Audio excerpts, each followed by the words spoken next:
ओम शांति। आज बाबा की 13 जुलाई की मुरली है। शिव बाबा संगम युग पर आकर हम आत्माओं को सत्य ज्ञान की पढ़ाई पढ़ाते हैं। भागीरथ में अर्थात प्रजापिता ब्रह्मा बाबा के साकार रथ में प्रवेश करके निराकार शिव बाबा हम आत्माओं पर ज्ञान की वर्षा करते हैं। तो बाबा कहे, बच्चे ये भगवान की पाठशाला है जहाँ हम बच्चे पढ़ने आते हैं। नर से नारायण, नारी से लक्ष्मी अर्थात मनुष्य से देवी देवता बनने के लिए आते हैं, ये पढ़ाई पढ़ते हैं। तो बाबा को बहुत ये नाज है कि मैं आकर अपने बच्चों को पढ़ाता हूँ, उनको फिर से राजा रानी बनाता हूँ। तो बच्चे राजा रानी बनने की पढ़ाई पढ़ रहे हैं, इस बात की हमें बहुत खुशी होनी चाहिए। बाबा कहे, आप स्वयं भी पढ़ो और औरों को भी यह पढ़ाई पढ़ने की प्रेरणा देते रहो, क्योंकि इसी से जो इस समय धरती मानो कांटों का जंगल बन गई है। अर्थात एक आत्मा दूसरी आत्मा के साथ जब व्यवहार में आती है तो कहीं न कहीं एक दूसरे को दुख या दर्द की फीलिंग आती है। बाबा कहे, बच्चे इस कांटों के जंगल को मैं ज्ञान की वर्षा करते हुए फूलों का बगीचा बनाने के लिए आया हूँ। तो ज्ञान वर्षा, दूसरे शब्दों में इसको हम पढ़ाई कहते हैं, हम बाबा की मुरली कहते हैं। तो इस ज्ञान की वर्षा से बाबा एक एक आत्मा को फिर से भरपूर करते हैं। आत्मा जैसे जैसे भरपूर होती है तो फिर वो दूसरी आत्माओं को अगर कभी दुख की लेन देन हुई भी, लेकिन वो रिटर्न में हमेशा सुख देती है, क्योंकि वो स्वयं भरपूर है। तो ऐसे करते करते आत्माओं के संस्कार बदलते हैं और कांटों का जो जंगल है वो बदल करके फूलों का बगीचा बन जाता है। तो बाबा कहे, बच्चे सारी सृष्टि हरी भरी हो जाती है। एक एक आत्मा वास्तव में ज्ञान, सुख, शांति, प्रेम से भरपूर हो जाती है और ऐसी आत्माओं का संगठन सारा विश्व फिर हरा भरा फूलों का बगीचा दिखाई देता है। तो ऐसी सेवा करने के लिए बाबा संगम युग पर भागीरथ अर्थात ब्रह्मा बाबा के भाग्यशाली रथ में प्रवेश करके हमें ज्ञान देते हैं। हाँ, बाबा सावधान जरूर करते हैं कि बच्चे पुरुषार्थ अनुसार ही पद मिलेगा। ऐसा नहीं कि पढ़ाई पढ़ ली, रोज मुरली सुन ली और पद ऊंचा होगा। नहीं, रोज मुरली सुनना फाउंडेशन जरूर है, फंडामेंटल जरूर है, लेकिन मुरली को हम धारण करके अपने कर्म को, अपने व्यवहार को और अपने संस्कारों को कितना ज्ञान युक्त बनाते हैं, ये मेरे भाग्य को, मेरे भविष्य पद को निश्चित करता है। तो इसीलिए बाबा की मुरली सुनते सुनते मुझ आत्मा को अपने संस्कारों को, अपने विचारों को, अपने व्यवहार को बिल्कुल मुरली से अलाइन करते जाना है। जैसे जैसे मेरी सोच, मेरे विचार, मेरे कर्म, जो बाबा की मुरली वही मेरी सोच, वही मेरे शब्द, वही मेरे कर्म, जैसे जैसे ये नेचुरल होता जाएगा वैसे वैसे वो दिव्यता, वो रूहानियत आत्मा से निखरने लगेगी। आत्मा सहज ही देने वाली बन जाएगी, जिसको बाबा फिर भविष्य में सतयुगी देव आत्मा कहलाते हैं। तो ऐसे बाबा आज कह रहे हैं, बच्चे मैं तो बहुत दूर का मुसाफिर हूँ, परम धाम से आया हूँ। आप आत्माओं की दुनिया में, आप आत्माओं को फिर से पावन बनाने के लिए सुख और शांति दो चीज़ें ही मुख्य होती है। किसी भी आत्मा से पूछ लें जीवन में क्या चाहिए, अंदर से आवाज़ आती, सुकून चाहिए, सुख चाहिए, शांति चाहिए। बाबा कहे, आपकी वही आस पूरी करने के लिए मैं दूर का मुसाफिर आता हूँ।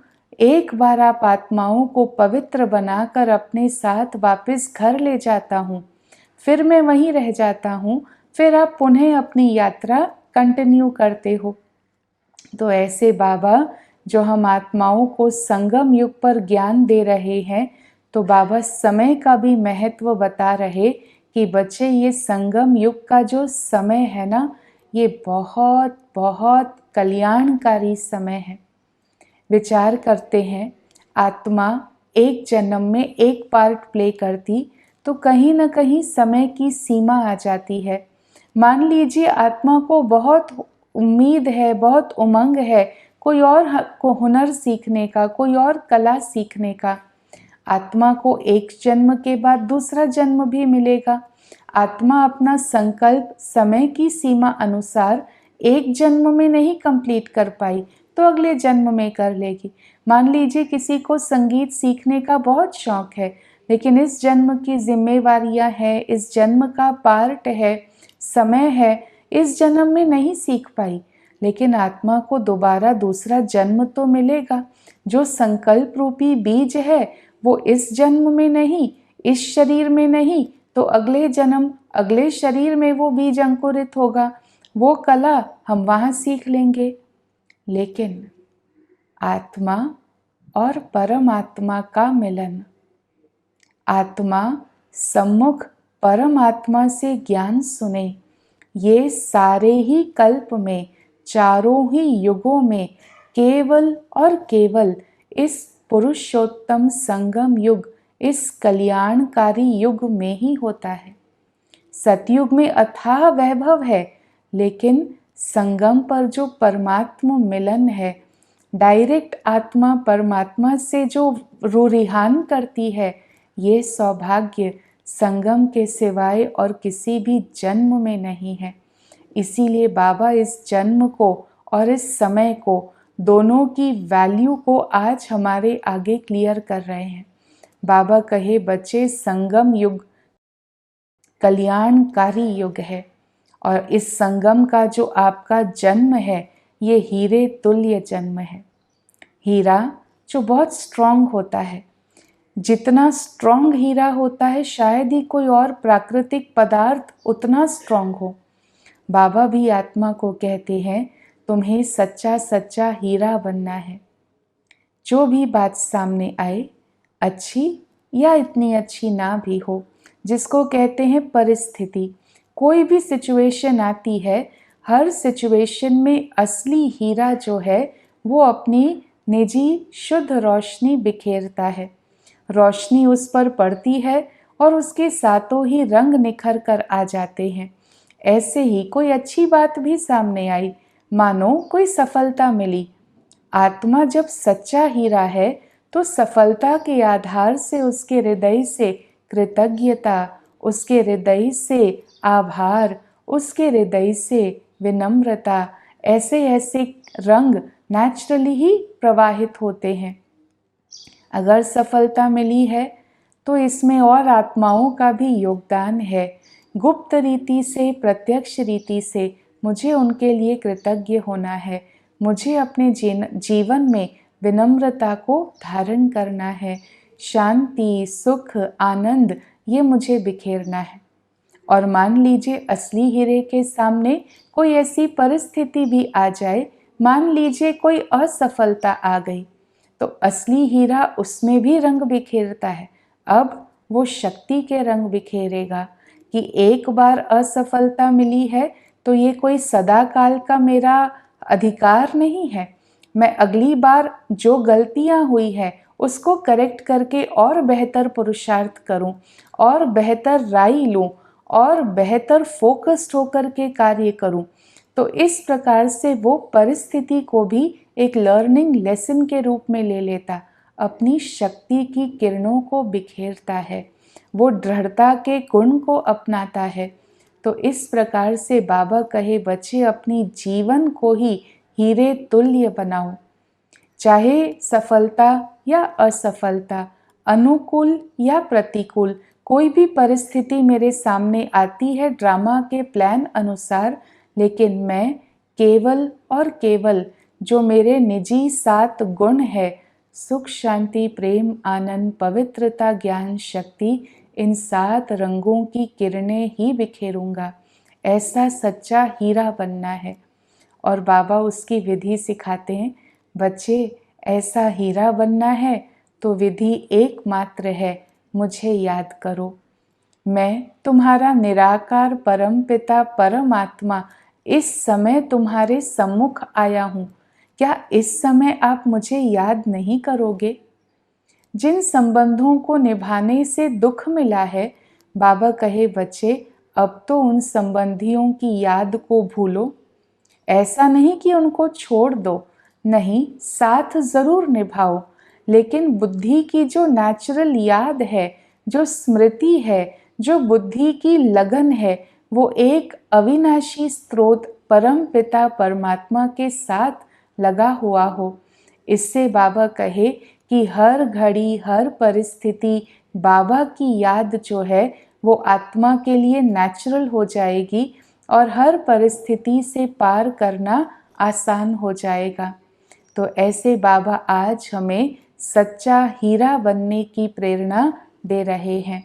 साथ साथ बाबा स्वर्ग के सुख भी याद करा रहे हैं कि बच्चे यहाँ तो मिट्टी की ईंटें भी पैसे देकर मिलती है और स्वर्ग अर्थात इतनी संपन्नता है कि वहाँ सोने की ईंटें भी बिगर कोई दाम चुकाए मिलती है।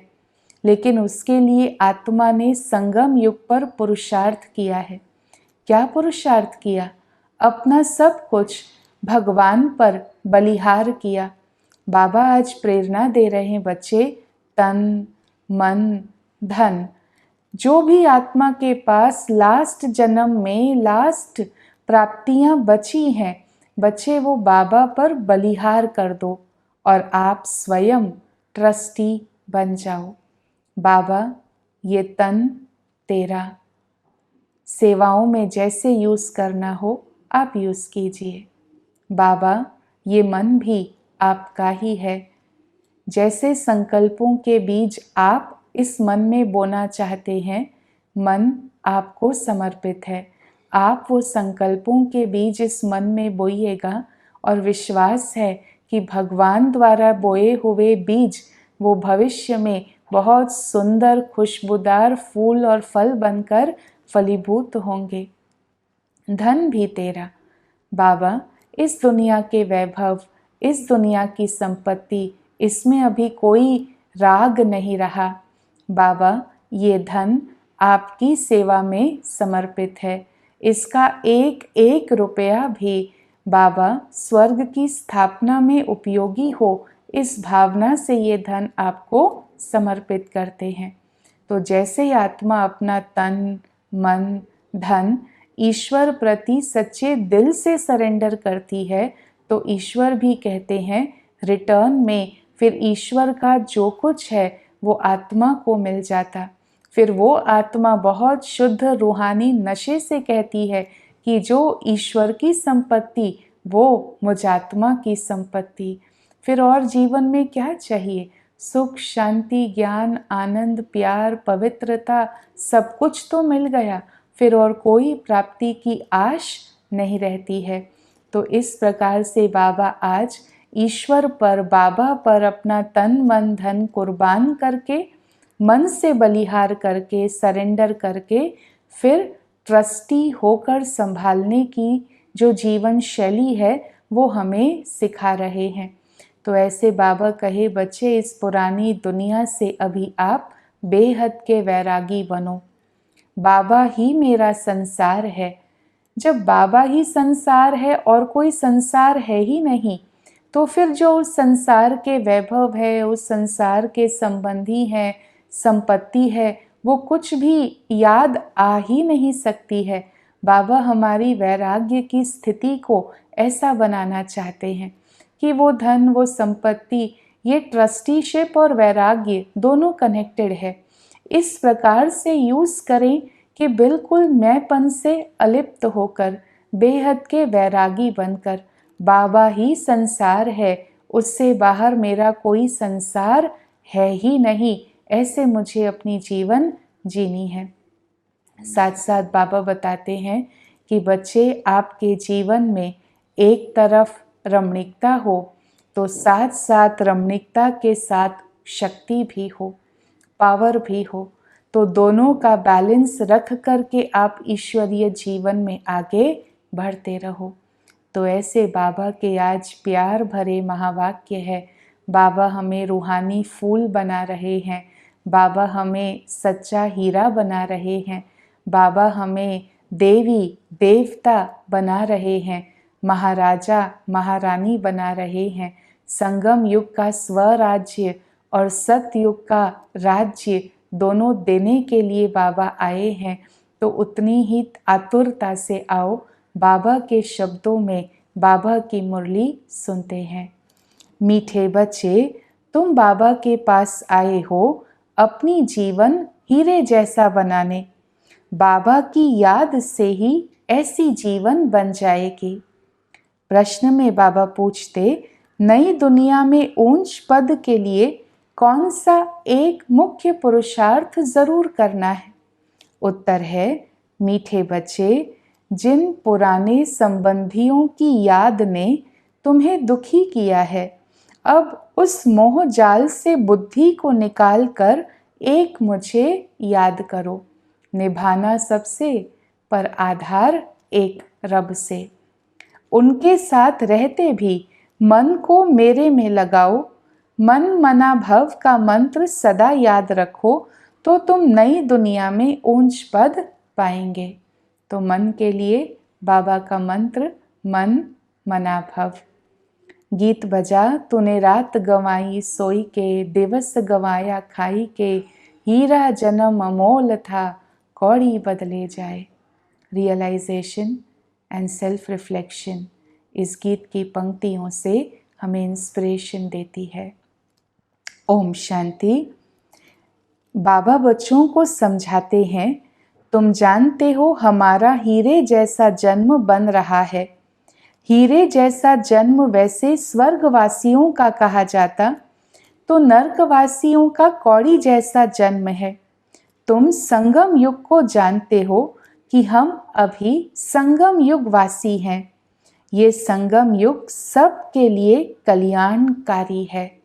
इस संगम युग में ही सर्व की गति सदगति परम धाम से आने वाला मुसाफिर करते हैं।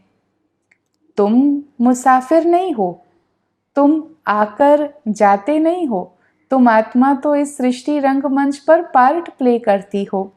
बाबा कहते, मैं पुरानी दुनिया में आकर फिर लौट जाता हूँ। बच्चे जानते हैं ये सेवा करने वाला मुसाफिर है, बड़ी सेवा करते हैं। ऐसी सेवा और कोई कर न सके। दो चीज हमेशा याद रहती है, सुख और शांति। तो बाबा हमारी सेवा करते हैं, खोया हुआ सुख और शांति हमें पुनः प्राप्त कराते हैं। ज्ञान से तुम्हारी चढ़ती कला हो जाती है।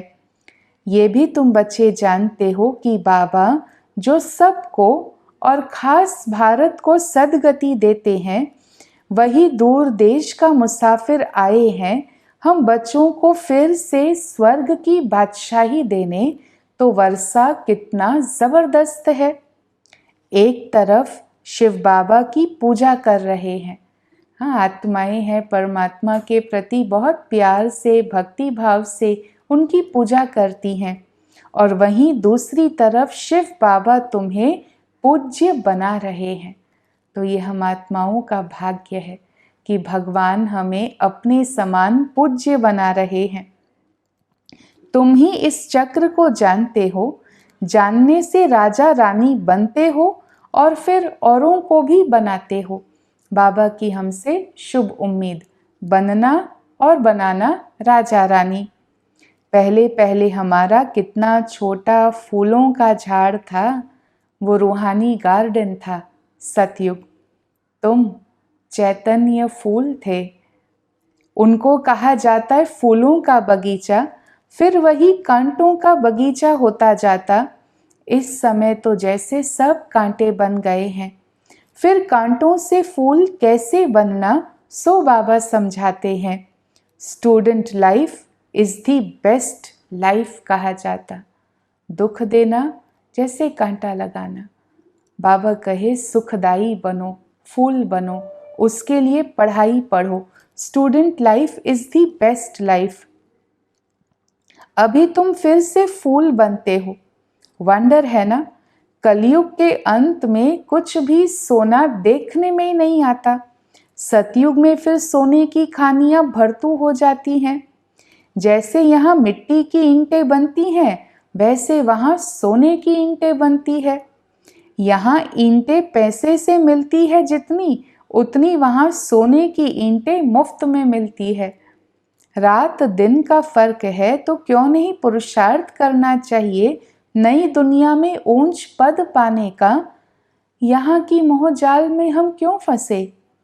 पुराने संबंधों में तुम दुख उठाते हो, तो बाबा ऐसे नहीं कहते कि इनको छोड़ दो, सिर्फ बुद्धि योग एक बाबा से लगाओ। निभाना सबसे है, पर बुद्धि लगानी है बाबा से। तुम रूहानी आशिक, रूहानी माशूक के एक ही बार बनते हो। तो अभी बाबा आकर ज्ञान वर्षा करते हैं, तो सब कुछ हरा भरा हो जाता। आत्मा भी भरपूर हो जाती, सृष्टि भी भरपूर हो जाती है।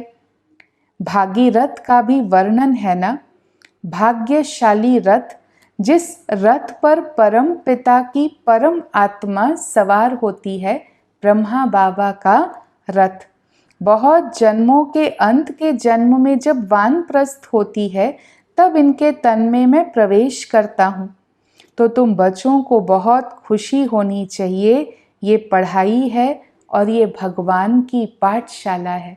उतना रुचि से, उतना इंटरेस्ट से और उतना ही डिटर्मिनेशन से पढ़ाई पढ़नी है।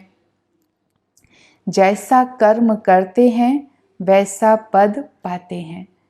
पढ़ाई की सब्जेक्ट केवल सुनने समझने तक की नहीं है, वो मेरे कर्म और व्यवहार से कनेक्टेड हैं।